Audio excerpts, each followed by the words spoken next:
and the Lord have cut asunder the cords of the wicked. That's my meditation today. It's so many things that people who much smarter, more informed than those with less education, those who not, have generational ignorance, and that's not a bad thing in the sense of an insult. It's just you know your parents didn't know, your grandparents didn't know, their parents didn't know, and so you end up with just not having the knowledge that you see other people with, and you see life is so much easier for other people, and it's fine.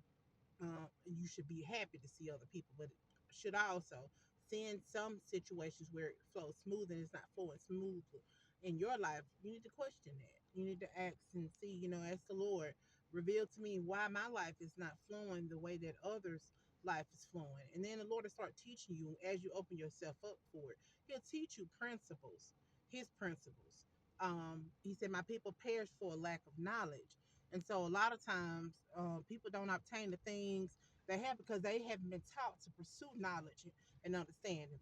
But in Proverbs, the Lord tells us to seek knowledge, seek wisdom, and seek understanding. He said, at all our getting to get an understanding. That's how important knowing something and understanding it is. Because you can't never learn to apply knowledge if you don't know to get it and to try to understand what it is that you're knowing. And so I see in this new, it's very popular in this new trend to be uninformed, or and people think that talking loud or talking a lot insinuates more knowledge or more information. But in fact, it takes a very strong person not to use their words, or to be wise enough to use discretion and use their words when they're warranted. So if you don't have a place in a conversation to speak truth to someone, or they may not be ready, you can always tell that because they won't receive. They'll let you know when a person is ready. You won't even have to ask them or try to press knowledge. They were asked for it. And then it's times also when you'll feel the conviction of the spirit of God to just speak the truth. Sometimes it'll, make it, often times in my life when those times come and I spoke the truth, it warrants anger. People do not want to hear it, and you can mean it no matter how much you mean it with love. And I think that's where it's always so. If you haven't been taught about that, it's always so jarring when you speak the truth and then the person gets angry. So I'm going on with that because I feel led to talk about that. However, the real back to the original subject is, at the court of the wicked have the Lord, he's cut us under. And so, when I'm saying that, you have people who actually knows, and they use the knowledge that they have knowledge of. Now, I understand that they may not have a lot, or they may not have all the knowledge. They may not have things the way that God, wants you to know them. It may be knowledge that they're limited to, but the knowledge that they do have, they use it to trap other people. And instead of them learning what it takes for them to get there, they entrap other people, and or make other people give them their blessing, by deceitfulness and thievery, um, you know, manipulation, different things like that. And those are the things, and what they do is they look for people who have who's innocent, who don't think in the way that they think. And they can always tell that because they mind their own business. People who don't look, who's trying to just do things and they trying to help other people. They just mind their business. It's easy to find them because everybody else in the crowd doing, seeking affections of each other.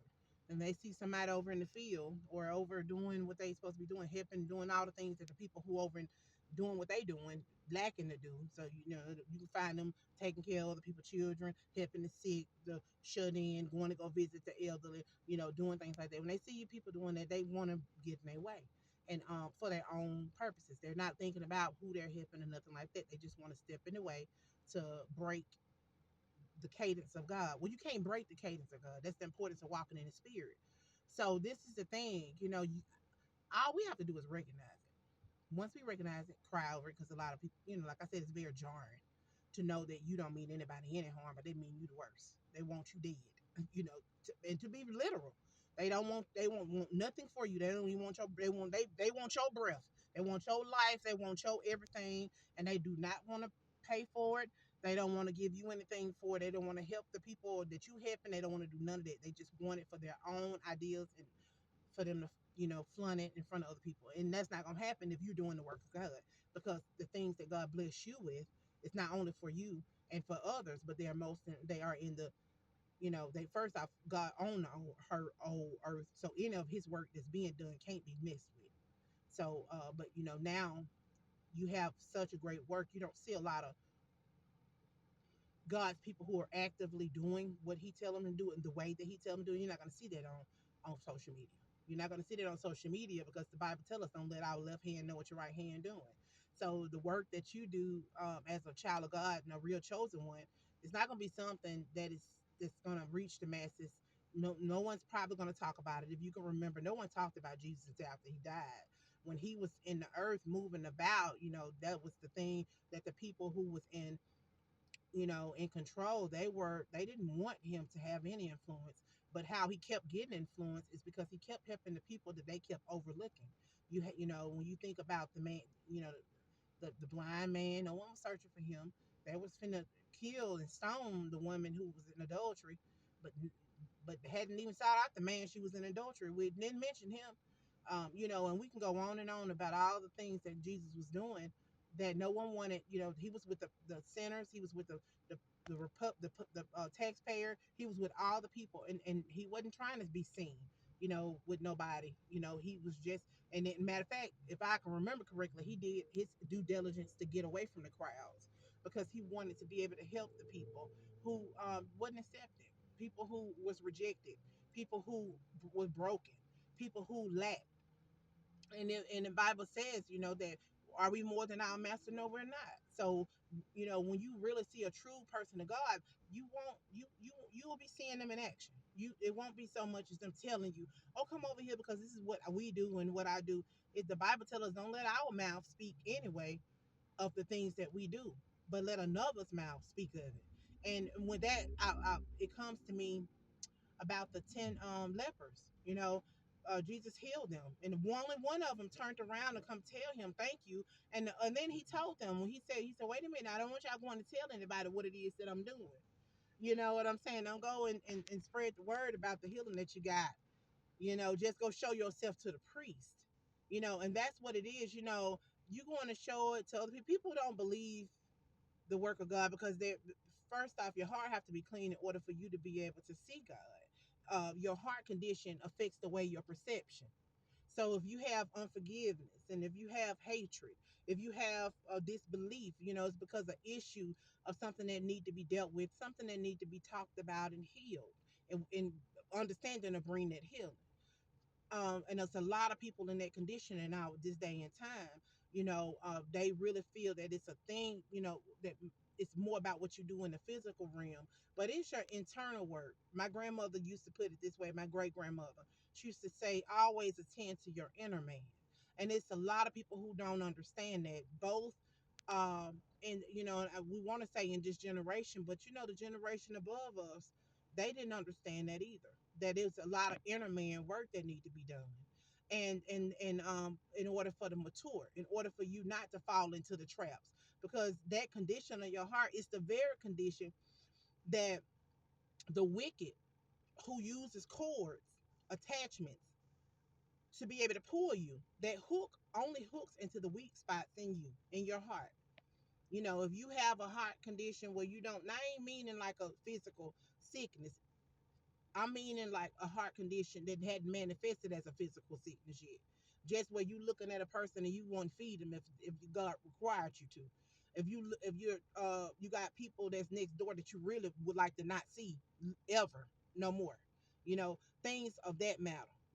Any place in your life where you ain't willing to allow God to even have His way is an issue, and it need to be dealt with, because that's the place where the enemy will send his hooks to hook you in. You may be strong in 30 million places. You could be, and them it can be, and it ain't got to be something negative. We always talk about that. It could be something good that we perceive to be good that God don't. Like my place of weakness was my love for my children.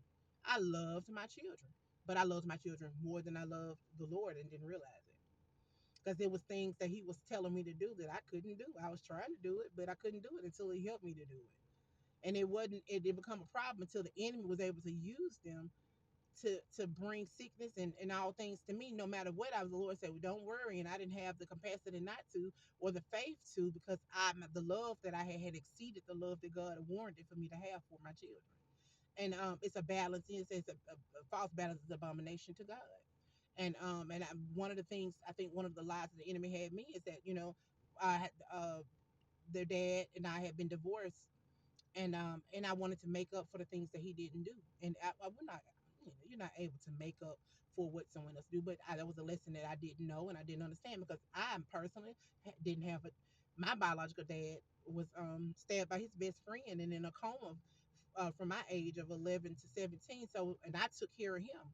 So I didn't have a relationship with a man in my life that would show me the proper way, um, that to be a daughter, to be a young woman, or the proper way to parent.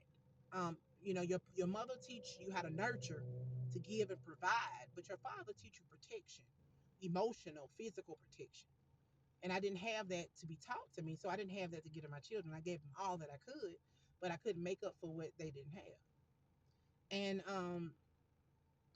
And so the enemy will use those as cords to maneuver things in my life, to maneuver my emotion, where it would be things that the Lord would be telling me to do that I couldn't do, or I couldn't stand on, or it was difficult. I would stand on, and then it was difficult for me to hold that place for the length of time that I would need to, because I had issues that I need to work on.